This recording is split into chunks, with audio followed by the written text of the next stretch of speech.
बस जैसे ही सुबह आशूर करीब आने लगी, इमाम हुसैन अलैहिस्सलाम ने हम शक्ल रसूल अली अकबर से कहा, बेटा अजान दो।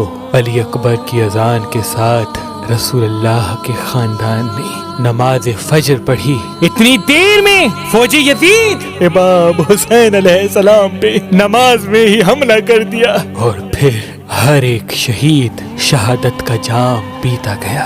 कभी हुर शहीद होते हैं तो कभी ज़ुहैर शहीद होते हैं, कभी जॉन शहीद होते हैं, कभी हबीब शहीद होते हैं, कभी इमाम हुसैन शहजादे कासिम के टुकड़े चुनते हैं, तो कभी गाजी अब्बास के बाजू उठाते हैं, कभी अली अकबर के सीने से बर्छी निकालते हैं, तो कभी अपने मासूम सगीर अली असगर के गले पे तीर देखते हैं। बस जब करबो बला में नवासाए रसूल का साथी कोई न रहा, आप खेमे में आते हैं और बीबी फिजा से कहते हैं, माँ फिजा मेरे वो पुराने कपड़े लाओ जो जगह जगह से फटे हुए हैं। बीबी ज़ैनब ने पूछा, भाई पुराने कपड़े क्यों पहन रहे हैं? इमाम हुसैन फरमाने लगे, ऐ बहन, ये लोग ऐसे बदतरीन लोग हैं, मेरी शहादत के बाद मेरे जिस्म को लुटेंगे। शायद मेरे फटे पुराने कपड़े देख के इनका ज़मीर जाग जाए। तमाम बीवियों से अलविदा कहते कहते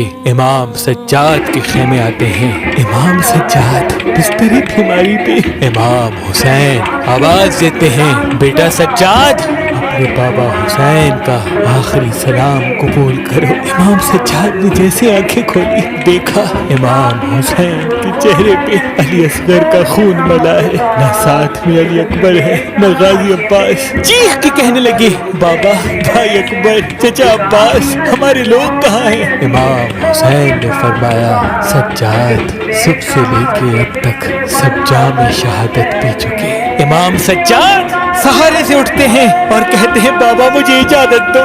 इमाम हुसैन ने फरमाया, सज्जाद तुम्हारा इम्तिहान ये नहीं बल्कि तुम्हारा इम्तिहान तो मेरी शहादत के बाद शुरू होगा। तुझे अपनी बहनों और माओ के साथ कैदी बनाया जाएगा। सज्जाद तुम्हें पत्थर मारे जाएंगे, बागी का बेटा बुलाया जाएगा। सज्जाद इस्लाम का नाम बुलंद करना, हर जगह अपने नाना की रसालत की गवाही देना।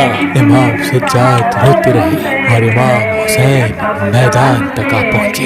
एक तरफ 9 लाख का मजमा था और एक तरफ नवासाए रसूल हुसैन इब्न अली आके कहते हैं, ऐ लोगों बताओ मेरा कसूर क्या है? क्या मैंने किसी पे जुल्म किया है? क्या मैंने किसी का हक गसब किया है? क्या मैंने हलाल को हराम और हराम को हलाल किया है? किस जुर्म की वजह से मुझसे लड़ने आए हो? तमाम लोग हम आवाज होके कहते हैं, हम तुझे इसलिए मारना चाहते हैं क्योंकि तू अली का बेटा है। इमाम हुसैन फरमाते हैं, ऐ लोगों, आज जिस इस्लाम का परचम तुम्हारे हाथों में है, ये परचम मेरे बाबा अली ने ऊंचा किया है। ना भूलना, खैबर और खंदक, बद्र और ओहद में अगर अली न होते तो मुसलमानों की फतह नामुमकिन थी। ऐ लोगों बताओ, अल्लाह के रसूल ने फरमाया था कि जो इस अली का दुश्मन वो मुझ मोहम्मद का दुश्मन, और जो मेरा दुश्मन वो अल्लाह का दुश्मन। जो इस अली का दोस्त वो मुझ मोहम्मद का दोस्त, और जो मेरा दोस्त वो अल्लाह का दोस्त। जहाँ हक होगा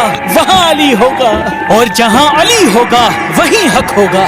आज उसी अली के बुग़्ज़ में तुम मुझे और मेरे बच्चों को मार रहे हो। इतने में फौजे यजीद इधर उधर देखने लगी। उमर बिन साद ने कहा, शिमिर ने कहा कि हुसैन की बात न सुनो, हमला कर दो बस। इमाम हुसैन अलैहिस्सलाम पे फौजे यजीद ने हमला कर दिया। इमाम हुसैन जैसे ही जुल्फ़िकार निकाल के फौजे यजीद के हमले का जवाब देते हैं, तारीख ने लिखा लाखों फौजी भागना शुरू कर देते हैं। करबला की जमीन पे कोहराम बर्पा हो गया। दुनिया की तारीख में ऐसी जंग कभी न देखी थी कि एक तरफ 9 लाख का मजमा और दूसरी तरफ रसूलुल्लाह का एक नवासा।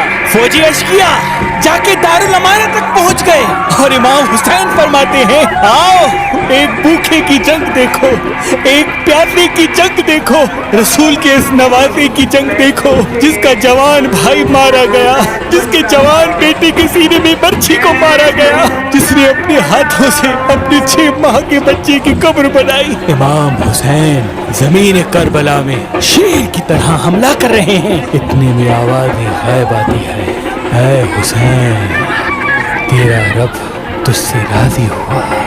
इमाम हुसैन ने इस सदा को सुन के जुल्फ़िकार को थाम लिया।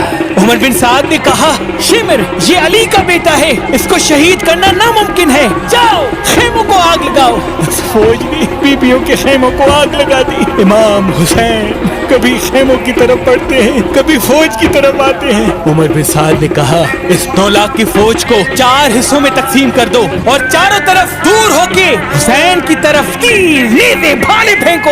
तारीख में लिखा, फौज यजीद ने दूर से तीर चलाना शुरू कर दिए। कहीं से तीर आते हैं, कहीं से कोई भाला फेंकता है, कहीं से कोई बर्छी मारता है। जिसके पास मारने के लिए कुछ न था, वो करबला की गर्म जमीन से पत्थर उठा के